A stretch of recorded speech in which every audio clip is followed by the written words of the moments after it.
All right, shalom, shalom. This is the brother Shamar Ward, the GMS brother North Carolina camp.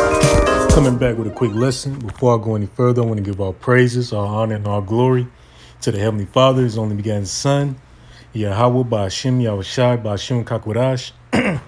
Next up, we're on to the Apostle and Elders of Great Millstone and taught me the 100% truth according to the King James Bible, as well as the Apocrypha.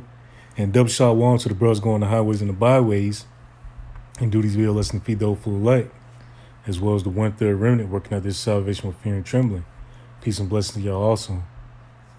All right. And this is just, quick lesson going in temptation, overcoming that hour of temptation.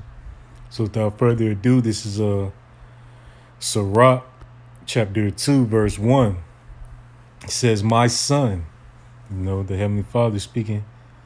The Heavenly Father speaking through men, telling you, "My son," you so-called Negroes, Latinos, and Native Americans, which are the true biblical Hebrew Israelites according to the Bible. It says, "If thou come to serve the Lord, prepare thy soul for temptation." And that means you got to prepare your mind, for the lust of the flesh, all the things that it means you got to prepare your mind for these things that these lustly these fleshly lusts that go against Yahweh Bashem Yahushai's law, statutes, commandments. You have to prepare your mind for that. You got to understand that that's what you got to go through. And it says, "Set thy heart aright." How would you set your heart aright? And that word "heart" goes into the Hebrew word "lab," which means your mind. How would you set your mind aright? By being in this word, constantly reading, constantly praying to Yahweh Bashem Yahushai, fasting, doing the things that are necessary to conquer demons, Because that's all it is. This temptation is just demons on the left-hand side, that are messing with you, attacking your lustly flesh, your weaknesses, It says, "Set thy heart aright and constantly endure." Constantly endure this temptation, man. Constantly fight, Have faith on Yahweh Bashem Yahushai and not lean into your own understanding.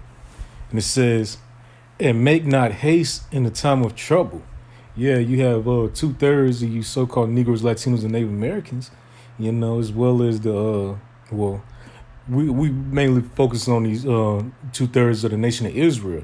You're making haste. Your job require you to get the Vanessa and whatnot, code word, but they require you to get Vanessa, and you're not giving it no thought. You was like, this is what I gotta do to feed myself, feed my family. This is what I'm gonna do, Instead of going in, diving into these scriptures, understanding that you gotta trust in the Lord with all thy heart and with all thy soul,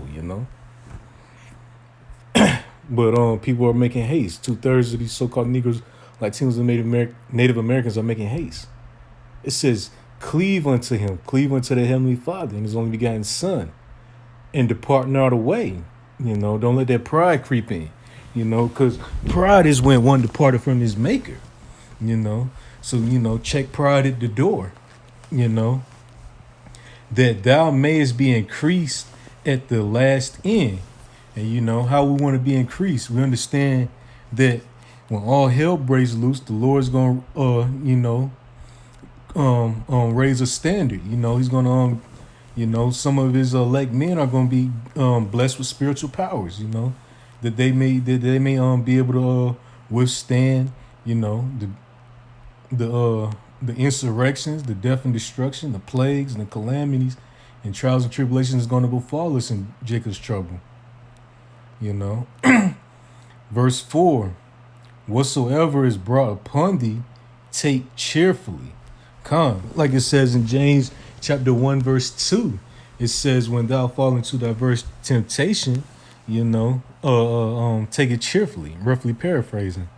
But it says, "Whatsoever is brought upon thee, take cheerfully."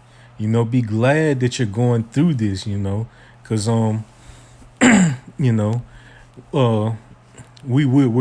we we're pretty much worthy of death, and the Lord's giving us a chance to fight for our crown and everlasting life.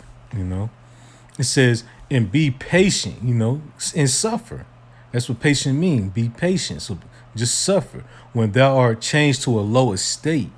You know, it says to take that cheerfully. We understand that the Heavenly Father is in control of everything. So yeah, we're gonna, be cheerful. And we're gonna be humble about that. Why? Verse 5. And this is why. For gold is tried in the fire, and acceptable men in the furnace of adversity. And gold being tried in the fire, that's separating the impurities of the gold, making it finer and that much better.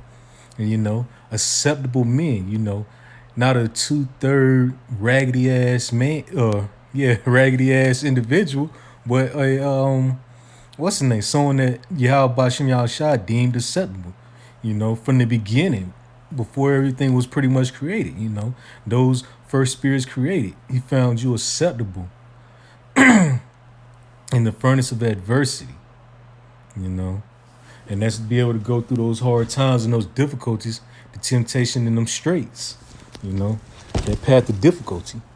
All right. This is pretty much just another precept because I quoted it earlier. This is James chapter 1, verse 2. It says, my brethren, count it all joy when ye fall into diverse temptations. When the lust of the flesh is warring against the spirit, count it all joy. It says, knowing this, that the trying of your faith worketh patience.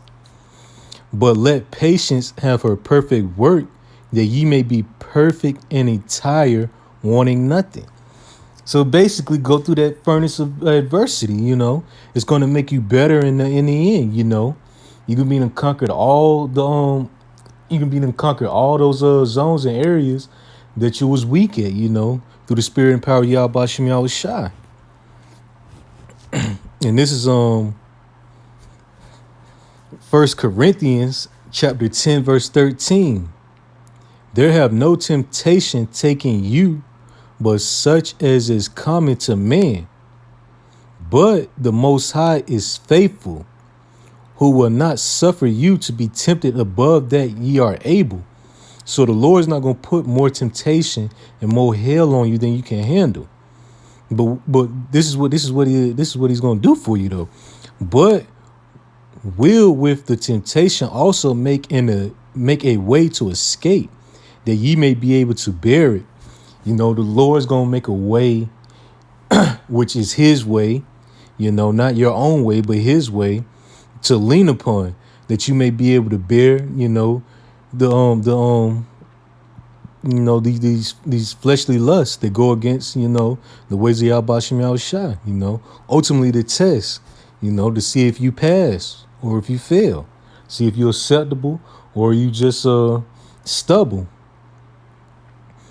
And this is my last precept. This is James chapter 1, verse 12. Blessed is the man that endureth temptation, for when he is tried, he shall receive the crown of life, which Yahweh Bashim Yahushua have promised to them that love him. And yes, blessed is that man. Favored is that man that endureth temptation. The ways of this world, that endureth them and resisteth them, for when he is tried, he shall receive a crown of life. And that crown of life comes with, being joint heirs with Yahweh Bashim Yahushua, receiving, the life on the first go round versus, being that second death, by way of thermal ICBM missiles, the sword, famine, the scourge, and just all out, however the Lord choose to bring judgment upon you, if you're a 2/3. But what also it says, which the Lord have promised to them that love him. So this is a promise that the Lord gave to, his men, the elect of the nation of Israel. They love him, they keep his law, statutes, commandments to the best of their ability. And, they won't bow down in the hour of Jacob's trouble. You know, they're not going to take the stab and jab. They're not going to take the Karaks or Karagma. They're not going to do this, but they're going to lean upon the Lord, you know. But pretty much this is what I had for you today, you know. Till next time I say Shalom wa Abad Babal.